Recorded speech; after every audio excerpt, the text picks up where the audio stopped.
Now, we're going to have some fun with this and a few other things as well. Joining us now, weekend co-host of Fox & Friends, Pete Hegseth, and Hill columnist and Fox News contributor, Liz Peek. Pete Hegseth, besides the fact that the Princeton basketball team looks really good this year. We do. This is awfully good. That makes me happy, too. Absolutely. What do you make of this point of view that I've taken here and Trump has taken here? Well, very well laid out. And you're right. The people who voted for Joe Biden voted for a guy who stayed in his basement on the campaign trail, who was very guarded about what he was going to do. And the one thing he said he would do is crush the virus, right? Yet here we are using the same tactics they did before. They say they won't lock down. They say they won't mandate. We'll see what happens there.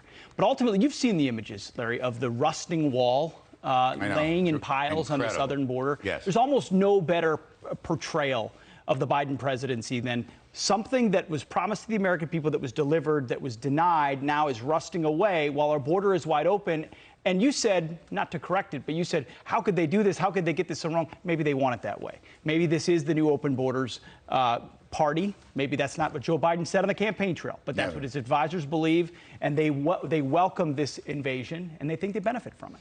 Well, Liz, I just think everything Biden has done turned to stone. I think Trump handed him. I mean, Biden lies a lot about this. I hate to use that word lie with the president, but you know what? I'm so tired of getting around it using fibs instead of lie or other phraseology that only Washington understands. He's just lying.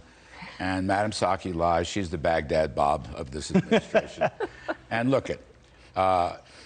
He got a good plate, Biden. He had a good economy. Yeah. The vaccines were there. The distribution, by the way, the Bidens are using Trump's distribution. It was designed by a quartermaster general who knows what he's been doing well. And the border was calm, and so forth and so on. And I want to add one more of this. This business about the supply shortages and the lockdown and pandemics and the Los Angeles and all the West Coast ports. That could never have happened under Trump. Can I just tell you why real quick? And I'll get you to react to this, but it's so much fun.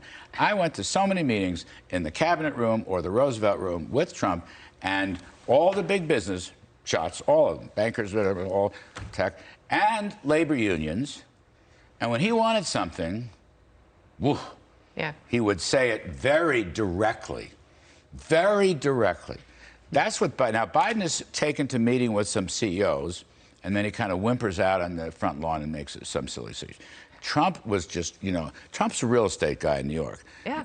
Negotiating strategy by a New York real estate guy. He was a deal guy. No, they do the deal. First, they kick you in the teeth, and then you're bleeding, and a couple tooths are, and then he makes the deal. See, I don't see that happening with Mr. Biden. Look, Joe Biden is weak. We know that. And to Pete's point, he would have been better off staying in the basement. But I think what's most offensive, all the things you talked about, this open border policy, he knew when he rescinded that Remain in Mexico policy, everybody told him that was going to usher in a flood of new migrants coming across the border. He did it anyway because I think Biden seriously misinterpreted what happened in the election of 2020. People rejected the personality of Donald Trump. They did not reject his policies. And when he took office, he was absolutely determined to overturn everything Donald Trump did, not just on the border, but across the board, whether or not it was successful. I think the most heinous decision like that is overturning and abandoning, which they did within weeks, the Abraham Accords. That was really an incredibly strong achievement. There has not been that kind of forward movement in Mideast peace in decades. And yet, from day one, they rescinded on pledges to give the UAE the kind of military encouragements, if you will, that compensated them from taking a very bold step, which it is in that region. And they did 80 other things that just basically made that go away. It is so offensive to the people who worked on it. But again, mindless. And who is behind this? There is no coherent policy on any front, Larry. There's nothing. Pete, I guarantee you, if China was buzzing 150 airplanes over Taiwan, and then they paused, and then just recently they picked it up again, Trump would have gotten right on the phone and had a little conversation about that. I guarantee you. Whereas Mr. Biden had this conversation with Xi, nothing came out of it at all.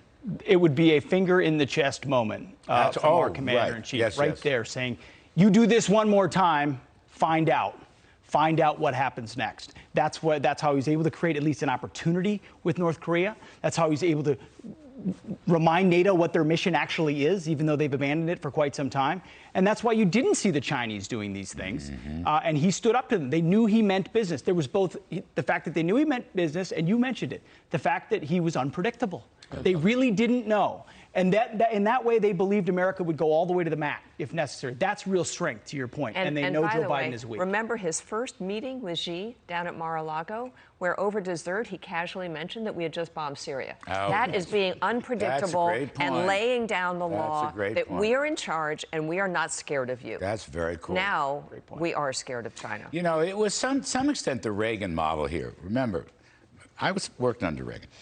Reagan was viewed as this cowboy from California with the trigger finger on the nuclear briefcase.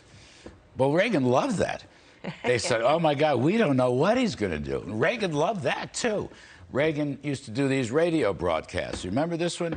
And he said, hello, hello, testing, testing. In 12 seconds, we will bomb Moscow. Oh, that was just a joke? That was just a joke? Well, I don't know. I'll leave it to historians, Pete Hegseth. I'm just saying, unpredictability is a good thing in this game. Predictability and blandness and wimpiness is not a good thing. Those are great press clippings to send straight to Beijing. You want them to believe that and believe that you mean business. And the other predictability that you want is on the military and defense front. We don't talk a lot about that, but talk about the last priority of this administration. They're more worried about turning it woke than they are about making sure they're prepared. And as a result, the NDAA and the other funding of the military has effectively been a cut in light of the other priorities. You're right. I agree. Thanks for saying it. Kill the bill, save the country. That's exactly right. They want a dependent culture, a dependent class for the next generation, and they're hoping to build it. So I got another one here, Liz. Start with you. Smash and grab crime wave baffles congressional Democrats. I love this from the Washington Times. Democrats on Capitol Hill are flummoxed by the waves of smash and grab retail thefts in their state, with some denying it's happening, and this is the best one, and others saying they're not ready to make major shoplifting a felony, okay? Representative Alexandria Ocasio-Cortez, blah, blah, blah, said retailers could be fabricating the rash of smash and grab burglaries. Flash mob shoplifting spree. We have to talk about specifics, because we're actually seeing a lot of these allegations of organized retail theft. They're not actually panning out. I think it's Walgreens in California citing it, but the data don't back it up.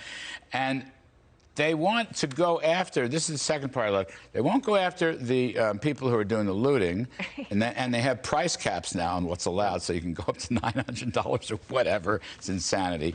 But they're saying the only people that would be punished were the people who resold the stolen goods. In other words, the fences who resold it. You know, that really is, isn't that over the edge? It's ridiculous. We're supposed to envision people stealing a crumb of bread because they're starving to death. That's what we're supposed to envision. That is not what's happening. These are organized criminal gangs that attack these stores, and not just in California, but now increasing numbers of states. And by the way, the same kind of people were looting our stores in New York City out during the George Floyd riots. It was organized, it was efficient. They just wiped stores clean, and that's what's happening now. When a major U.S. retailer like Best Buy says this is impacting our bottom line, you have to think to yourself, inflation is not the only tax on working class Americans. Also, this is going to be a tax on working class Americans, because all these retailers have to make this back somehow, and they're going to be raising prices in order to do so. Aren't they closing stores, too? Yeah, they totally are. In San Francisco, Walgreens has pulled out, I think, 14 stores. What does that do to these communities? That's terrible. And Black Lives Matter wants all white stores to be closed.